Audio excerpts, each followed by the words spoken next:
Hello বন্ধুরা, তোমরা সবাই কেমন আছো? আশা করি ভালো আছো। আর আমিও খুব ভালো আছি। তোমাদের আশীর্বাদ আর ভালোবাসা তো অনেকদিন পর চলে আসলাম আবার একটা ছোট্ট ভিডিও নিয়ে। ভিডিওটা স্কিপ না করে পুরোপুরি ভিডিওটাই দেখতে থাকো, তাহলেই বুঝতে পারবে আজকের ভিডিওটা কি হতে চলেছে। তো দেখো, আমাদের এখানটা দেওয়ালির ওখানে কালী পুজো করছিল সবাই মিলে। প্রত্যেক বছরই হয়, ওইখানটাতে আমরা পুজো করছিলাম। তো এবার আমি পুজো করছিলাম ফার্স্ট টাইম। তো আমি কিছু প্রবলেমের জন্য পুজো করতে পারছিলাম না। তো এইবার আমি খুবই আনন্দতে পুজো করছিলাম। তো এখানটা ভোগের রান্না হচ্ছিল, সমস্ত ভোগের রান্না করে খিচুড়ির জন্য ঘ্যাটের জন্য সমস্ত সবজি টবজি কেটে দিয়ে আমি চলে আসলাম বাড়িতে এসে মোমবাতি এগুলো ধরিয়ে তোমাদের দাদাভাই দেখো কলা গাছ চটপটি এই সমস্ত ধরাচ্ছিল। আর আমি একটু ভিডিও করছিলাম তোমাদের সাথে শেয়ার করব বলে। বম ফাটাচ্ছিল, অনেক ধরনের বম আসছিল, ওরা ফাটাচ্ছিল। আর আমার তো ভীষণ ভয় পাচ্ছিলাম, কানে আঙুল দিয়ে বন্ধ করে রাখছিলাম। তো এই দিনটা আসলে আনন্দও লাগে, ভয়ও লাগে, কি আর বলবো। তো আমার মতন তোমরাও ভয় পাও নাকি বমের আওয়াজ পেলে? তারপর দেখো, আমাদের বাড়িতেও আমি মোমবাতি ধরিয়ে দিয়েছিলাম। তারপর দেখো, এক এক করে আমি তোমাদেরকে সমস্ত ভিডিওগুলো দেখাচ্ছিলাম।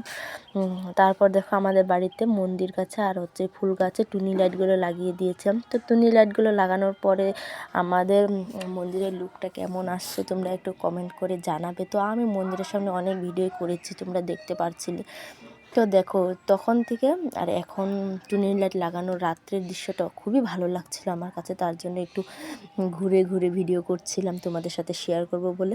তো যাই হোক, দেখো আমাদের এই ফুলগুলো না আমার শ্বশুরমশাই, এই ফুল গাছগুলো আমার শ্বশুরমশাই কার বাড়িতে একজনের বাড়িতে দেখে তারপর আমাদের বাড়িতে লাগিয়েছিল। তো আমার শ্বশুরমশাইয়ের এই সমস্ত চিহ্ন রয়ে গিয়েছে, উনি খুবই ভালোবাসতো বাড়ি সাজানো।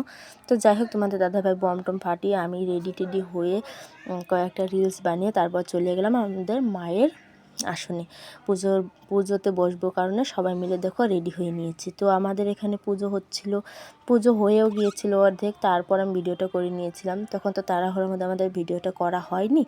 তারপর যখন যজ্ঞ করবে তখন আমি ভিডিওটা করে নিলাম। তো দেখো, আমাদের যজ্ঞ হচ্ছিল এখানটাতে। তারপর সবাই মিলে আমরা দেখো, তখন বাজে রাত 3টে কি 3:30 বাজে, তখন ভিডিওটা করে নিয়েছিলাম। তারপর আমরা অঞ্জলি নিয়ে প্রসাদ খেয়ে বাড়িতে চলে আসলাম। তারপর সকালবেলা চলে গেছিলাম ফুল ধান দুব্ব এই সমস্ত নিয়ে আমাদের মায়ের আসন ঠান্ডা করার জন্য ভিজা কাপড়ে জল ঢালতে হয়। তারপর দেখো, আমি ফুল টুল তুলে নিয়ে চলে যাচ্ছিলাম মায়ের আসনে। তারপর আমি এক এক করে সমস্ত কিছু ফুল ধান দুব্ব মায়ের চরণে দিয়ে আমি এখন মায়ের আসনে জল দিব।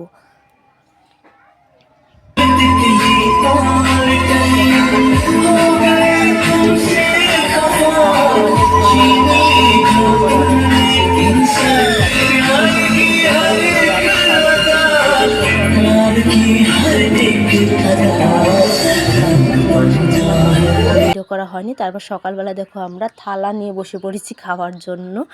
দেখো, সবারগুলো একটু একটু ভিডিও করে নিচ্ছি। সবাই এগুলোতে খাচ্ছিলো আর থালাটা ছোটো ছিল, খিচুড়িটা খুবই গরম ছিল। তার জন্য আমি ভাবলাম যাদের বাড়ি প্রসাদটা দিচ্ছিল ওদের বাড়ির থালা নিয়ে আমি বসে পড়েছিলাম খাওয়ার জন্য। তো খিচুড়িটা খুবই স্বাদ হয়েছিল, খুবই টেস্টি হয়েছিল।